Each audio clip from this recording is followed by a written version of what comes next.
आपण पाहत आहात महाराष्ट्र टुडे न्यूज। केज तालुक्यातील येवता येथे खंडोबा यात्रेनिमित्त गाड्या ओढण्याचा कार्यक्रम संपन्न झाला।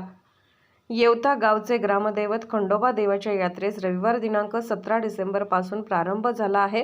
ग्रामस्थांनी विविध कार्यक्रमासाठी जय्यत तयारी केली। गावात ग्रामस्वच्छता, रस्ते साफसफाई करून यात्रेकरूंच्या स्वागताची तयारी केली आहे। यात्रेमध्ये भाविकांचा येळकोट जय मल्हार असा घोष दुमदुमू लागला होता।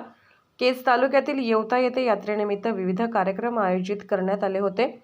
रविवार दिनांक 17 रोजी सायंकाळी 9 ते 11 वाजता हबप लक्ष्मण महाराज इनामदार यांच्या अमृततुल्य कीर्तनाचा कार्यक्रम आयोजित करण्यात आला होता। तर सोमवार रोजी सकाळी 9 वाजता लंगर तोडण्याचा कार्यक्रम संपन्न झाला व दुपारी 12 गाड्या ओढण्याचा कार्यक्रम सुरू झाला। या गाड्या ओढण्यासाठी 7 भाविक गेल्या 8 दिवसांपासून खंडोबा मंदिरात उपवास करून बसले होते। आज गाड्या ओढण्याचा कार्यक्रम संपन्न झाला।